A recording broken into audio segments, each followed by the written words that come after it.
Bom dia, senhores, tudo bem? Professor Marcelo Barreto de História. Eu já vim dar continuidade à nossa matéria de Revolução Inglesa. Então, essa aula de Revolução Inglesa, parte 2, né? Então, na semana passada, eu enviei a primeira parte da Revolução Inglesa, falamos sobre todo o contexto da formação das monarquias, o crescimento do absolutismo com a rainha Elizabeth I, a rainha virgem. Só que após a morte da rainha Elizabeth, em 1603, sobe ao poder uma outra dinastia, os Stuart, reis de origem escocesa, reis católicos, reis defensores do absolutismo monárquico, e isso começa a gerar uma série de indisposições entre a monarquia e o parlamento inglês. Essas indisposições, elas acabam gerando uma reação dos puritanos, que seria aquela ala mais protestante, de base calvinista, mais burguesa na Inglaterra. Os puritanos, liderados por Oliver Cromwell, formaram, através do New Model Army, um novo exército. E esse exército acabou promovendo uma guerra civil contra o rei e suas tropas. Nós tivemos, então, uma guerra civil entre os cabeças redondas e os jaquetas vermelhas. E essa guerra, vencida pelos cabeças redondas, pelos puritanos, derruba a monarquia, o rei teve sua cabeça cortada, e os puritanos assumem o poder. Começa o que nós chamamos de República Puritana ou República de Cromwell. Cromwell, um burguês, Cromwell, um puritano, apoiado pelos burgueses, pelos puritanos, pelas camadas mais baixas, se torna o Lorde Protetor da Inglaterra, um governo que seria vitalício e hereditário, institui o ato da navegação, torna-se, praticamente um ditador, instala uma ditadura, mas tendo o apoio da burguesia e o apoio dos puritanos, consegue governar até sua morte. Com a morte de Oliver Cromwell, sobe ao poder o seu filho, Richard Cromwell. Richard, sem muita habilidade política, enfrenta uma oposição de grande parte da nobreza inglesa, que também tinha um papel importante no parlamento. Lembra que o parlamento ele era formado por duas câmaras, a Câmara dos Lords e a Câmara dos Comuns. A Câmara dos Lords tinha uma base mais nobre. E pressionado pelos nobres, que defendiam naquele momento até uma restauração monárquica, muitos membros da nobreza temendo a ascensão das camadas mais baixas, Richard Cromwell acaba não conseguindo governar e no ano seguinte ele acaba renunciando. Alguns defendem que ele acabou sendo deposto, porque era uma pressão muito grande. E, de fato, nós não tivemos um governo que tenha durabilidade ou tenha uma ação dentro da história da Inglaterra promovido pelo Richard Cromwell.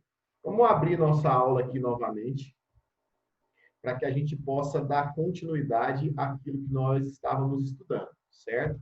Eu trabalhei com vocês até esses slides, que são as fases da Revolução Inglesa, e falamos sobre a Guerra Civil, o regime republicano de 49 a 59, e ele chega ao fim com a saída do Richard Cromwell, né?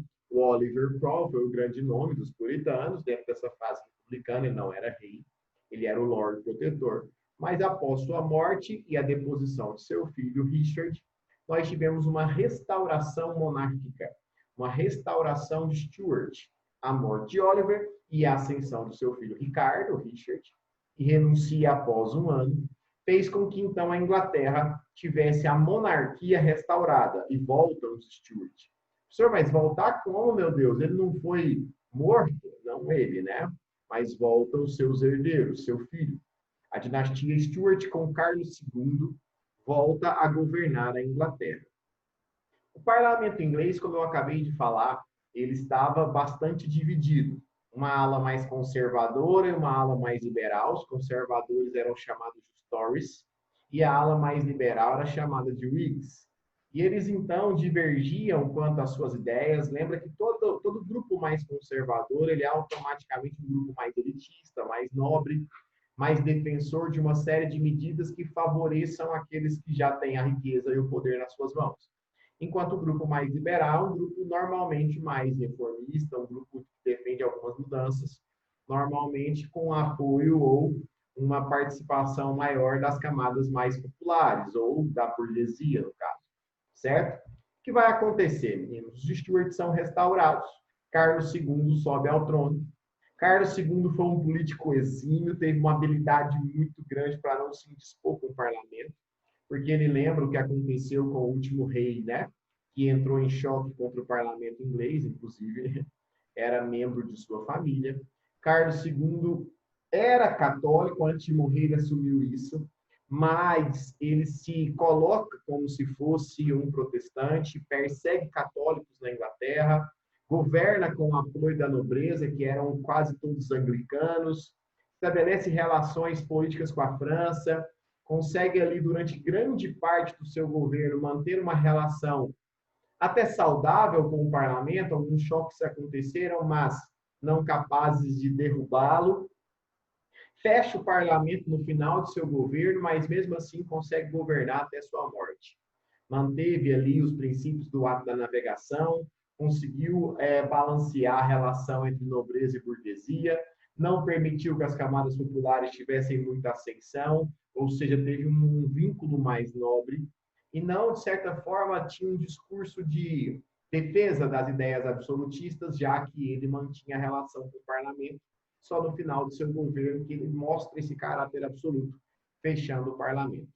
Com a morte de Carlos II, em 85, sobe ao poder o irmão dele, o Jaime II.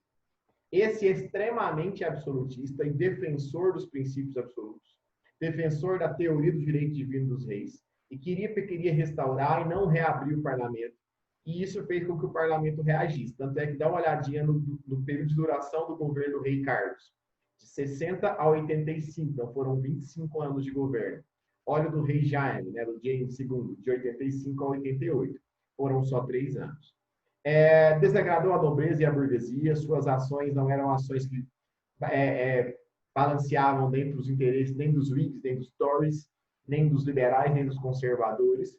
E isso fez com que o parlamento reagisse contra ele e iniciasse uma trama para derrubar o rei. Porém, dessa vez, a Inglaterra não estava disposta a derramar sangue. A Inglaterra não estava disposta a uma outra guerra civil que mergulharia o país num conflito e numa série de problemas para depois se levantar.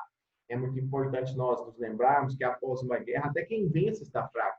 São cidades destruídas, prejuízos financeiros, soldados mortos, um desgaste político muito grande.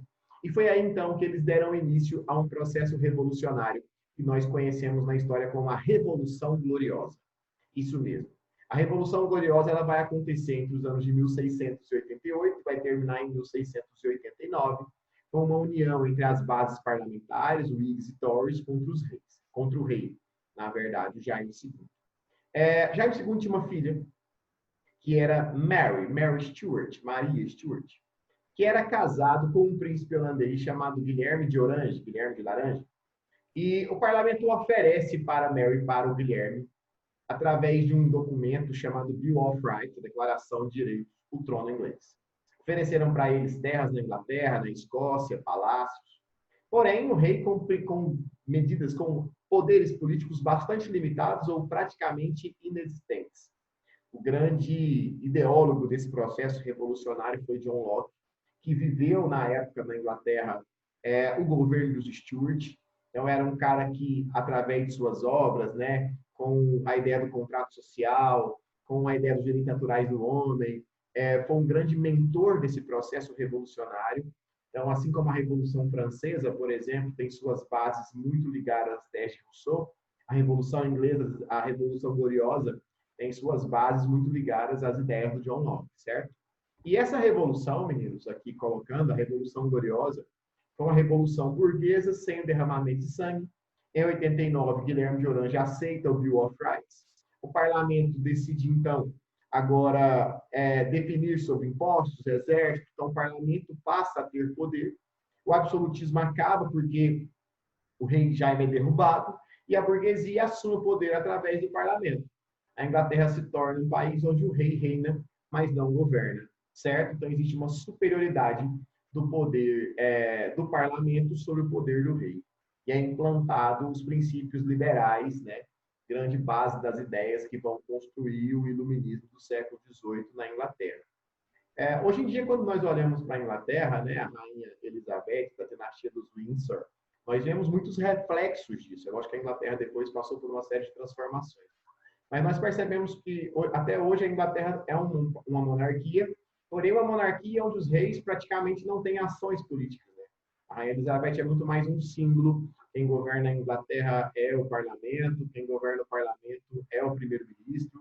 Então nós percebemos claramente que a política na Inglaterra se mantém enquanto uma monarquia, mas não mais uma monarquia absoluta, porque acontece na Inglaterra uma revolução liberal, uma revolução inspirada em princípios iluministas que abriram caminho. Locke é o chamado pai do iluminismo, e essa revolução não veio agora, nesse momento, através de uma guerra, e sim como uma jogada política, uma série de acordos, de declarações do Bill of Rights, e derruba então o rei Jaime II e coloca no poder Guilherme de Orange. O rei reina, mas não governa, certo? É muito importante entender essa relação entre a primeira parte e a segunda parte. A primeira fase dos Stuart, no meio da primeira fase nós temos a República Puritana com o Oliver Cromwell, depois com o Richard bem curtinho, tem a Restauração Stuart com Carlos II, com Jaime II.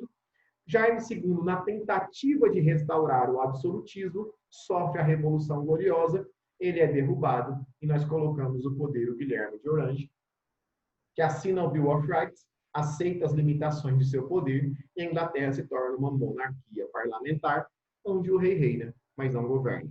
Quem governa a Inglaterra agora é o parlamento, um parlamento dividido entre nobres e burgueses, e a Inglaterra passa a viver uma nova fase de sua história que nós vamos continuar estudando, porque eu vou estar falando sobre a primeira revolução industrial da Inglaterra, teve muito desdobramento ligado a todo esse processo político e coloca a Inglaterra nas mãos da sua burguesia através dos princípios liberais, tá bom? Então fique atento a isso, monte no seu caderno um esqueminha sobre esse assunto, pega ali as duas aulas, coloque o governo, cada fase, as características principais, para que a gente consiga estabelecer essa linha de raciocínio entre os dois assuntos. Tranquilo, meninos? Tchau, tchau, até a próxima.